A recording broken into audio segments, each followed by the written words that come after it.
Hello বন্ধুরা, আসসালামু আলাইকুম। তো আমি কাঁচা কাঁঠাল একটা কিনে এনেছিলাম। তো এটা পাকানো কিভাবে যায় সেটা আমি জানতাম না। পরবর্তীতে বিভিন্ন ভিডিও দেখে যখন একটা আইডিয়া পেলাম, তো সেটা করার চেষ্টা করলাম এবং দেখেছি যে এটা আসলে কাজ করে কিনা। তো অনেকে বলেছে যে লোহার শিক নাকি গরম করে এখানে ছিদ্র করে দিলে এটা হয়ে যায়। তো আমাদের যেহেতু এরকম ব্যবস্থা ছিল না, তাই আমি এখন বিকল্প একটা ব্যবস্থার মাধ্যমে এটা পাকানোর চেষ্টা করেছি। এখন এটা আদৌ পাকে কিনা বা খেতে পেরেছি কিনা সেটাই আপনাদের দেখাবো। তো প্রথমে আমি এখানে কাঁঠালের যে মুখটা সেখানে ছুরি দিয়ে কিছুটা গর্ত করে নিয়েছি। তো গর্ত করার পরে সেই গর্তটার যে জায়গাটা সেখানে আমি ইচ্ছামতো লবণ দিয়ে এটা ভরাট করে দিয়েছি। এখন এইখানে লবণ দেওয়ার পর এটাকে 24 ঘন্টা রাখতে হয়। তো 24 ঘন্টা রাখার ক্ষেত্রে আমি যখন করতেছিলাম, তো তখন প্রায় রাত 11:30-12টা বাজে।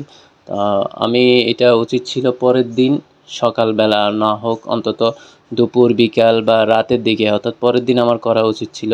কিন্তু আমার হাতে সময় ছিল না, যার কারণে পরের দিন না করে তারও পরের দিন অর্থাৎ 2 দিন পরে গিয়ে আমি যখন এটা কাঁঠালটা ভাঙতে গেলাম, গিয়ে দেখি যে কাঁঠালের যে মুখে যে ডাঁটাটা সেটা ছুটে চলে আসছে, আর লবণগুলো সেখানে অলরেডি পড়েছিল।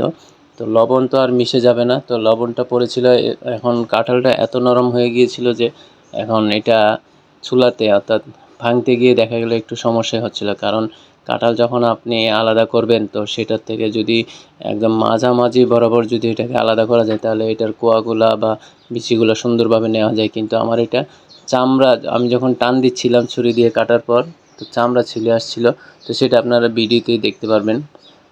তো আমার মনে হয় কি যে এই ধরনের পদ্ধতিতে যে আপনি কাঁঠাল পাকাতে পারবেন, কিন্তু 24 ঘন্টার মধ্যে এটা কাটা উচিত। কারণ অতিরিক্ত সময় যদি চলে যায় তাহলে দেখা যাবে যে এটা এত নরম হয়ে গিয়েছে যে আপনার, অনেকে আছে না যে পাকা কাঁঠাল কিন্তু একটু শক্ত খেতে চায়, তো তারা চেষ্টা করবেন যে 24 ঘন্টার মধ্যে এটা যেন ভাঙার চেষ্টা করে। আমি বরাবর 48 ঘন্টা পর এটা ভাঙতে গেছি, তাই এই কারণে এভাবে চামড়া ছিলে চলে আসছে, এতটা নরম হয়ে গিয়েছিল। কিন্তু হ্যাঁ, এটা ঠিক যে কাজ করেছে। লবণ দিয়ে আপনিও চাইলে কাঁঠাল পাকাতে পারবেন এবং এটা সত্য।